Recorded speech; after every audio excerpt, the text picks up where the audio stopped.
Monsieur le Président, chers camarades, chers nouveaux amis, bon après-midi. Je m'appelle Jolien, je viens de la Chine. Je travaille à la direction des grandes entreprises au bureau de la fiscalité municipale de Wuhan.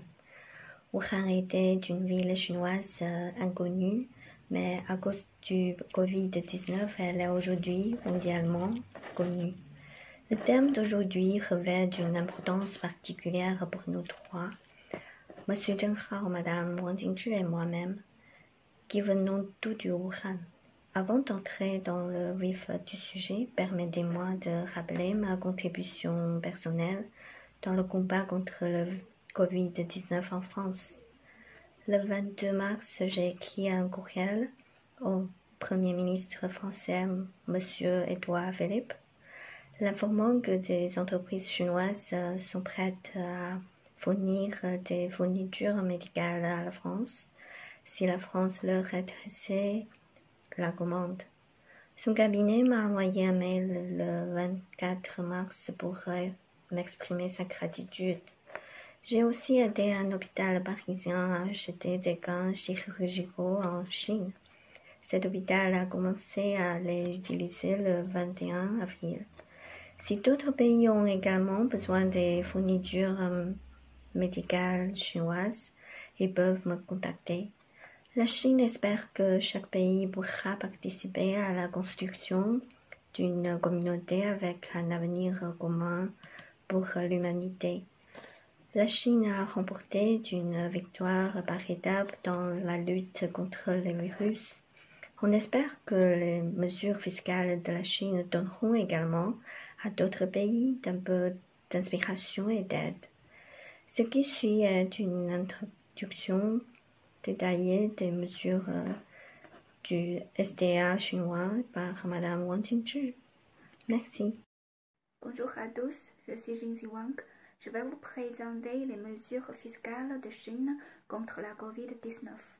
Depuis l'épidémie de COVID-19, la Direction générale des impôts de Chine a mis en œuvre les décisions prises par le président Xi et le gouvernement chinois, adoptant une série de mesures vigoureuses pour contenir l'épidémie et stimuler le développement économique et social. On va présenter par trois parties. La première partie, c'est incitation fiscale et tarifaire ciblée. Pour aider à contrôler la propagation de COVID-19 et permettre aux entreprises et aux particuliers de reprendre le travail et la production, le gouvernement chinois a successivement déployé 3 lots d'incitation fiscale et tarifaire, chacun ayant un objectif spécifique et une propriété distincte. Le premier lot de politique englobe 12 éléments qui se répartissent en 3 catégories. La première catégorie soutient directement les traitements médicaux, les subventions et primes reçues par les personnels médicaux et le personnel apparenté qui participent à la lutte contre le virus et à l'administration des traitements sont exonérés de l'impôt sur le revenu des particuliers. La deuxième catégorie allège le fardeau de la production et du transport des fournitures nécessaires à la lutte contre les épidémies. Les mesures comprennent le remboursement intégral de la TVA en amont nouvelle augmentée pour les producteurs des matériaux anti-épidémiques, une déduction unique dans le calcul de l'impôt sur les sociétés pour les équipements achetés pour augmenter la capacité de production et une exonération de TVA pour les revenus provenant de la transport de fournitures essentielles pour contrôler l'épidémie.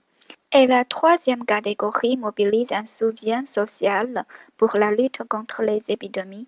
Les politiques ont été introduites pour permettre une déduction complète des dons pour la lutte contre l'épidémie lors du calcul de l'impôt sur les sociétés et de l'impôt sur le revenu des particuliers. En outre, des exonérations de TVA ont été introduites pour les biens donnés volontairement pour la lutte contre l'épidémie. Le deuxième lot de politique vise à alléger le fardeau de cotisation sociale des entreprises, à réduire leur coût du travail et à renforcer leur confiance dans la reprise du travail et de la production. Ces politiques peuvent être classées en deux groupes. Le premier groupe propose une réduction et une exonération temporaire des cotisations versées par les entreprises pour l'assurance de la dotation de leurs employés, l'assurance chômage et l'assurance contre les assistants du travail. Les micro, petites et moyennes entreprises du pays, ainsi que tous les types d'entreprises de la province du Hubei, sont exemptés de ces frais pour une période maximale de 5 mois. Les grandes entreprises dans d'autres régions de la Chine peuvent bénéficier d'une réduction de 50% pour un maximum de 3 mois. Le groupe 2 permet une réduction des cotisations d'assurance médicale de base. Les cotisations versées par les employeurs pour l'assurance médicale de base de leurs employés peuvent être réduites de moitié pendant un maximum de 5 mois sous la direction de chaque province. Le troisième lot de politique vise à soutenir les micro et petites entreprises et les commerçants indépendants dans le but de renforcer leur résilience au risque et stabiliser l'emploi. Les politiques contiennent 3 éléments. Du 1er mars au 31 mai 2020, les petits contribuables de la province du Hubei sont exonérés de TVA. De plus, le taux de TVA en dehors de la province du Hubei est baissé de 3% à 1% pour ce groupe de contribuables. Des politiques préférentielles pour les micro, petites et moyennes entreprises concernant la réduction et l'exonération des cotisations sur l'assurance dotation, l'assurance chômage et l'assurance contre les accidents du travail peuvent également s'appliquer aux commerçants indépendants. Et les gouvernements locaux sont encouragés à soutenir la réduction ou exonération du loyer par les propriétaires fonciers pour les commerçants indépendants via un allègement de la taxe foncière urbaine et cantonale. La deuxième partie, c'est la mise en œuvre en temps opportun. Afin de s'assurer que les contribuables bénéficient des politiques préférentielles en temps opportun, la DGI a pris 4 mesures. D'abord, c'est publié aux contribuables. Il consiste à faire en sorte que les incitations soient publiées et que le conseil soit disponible pour les contribuables. Deuxièmement, des directives opérationnelles devraient être établies. La DGI a créé des directives opérationnelles avec chaque politique émise.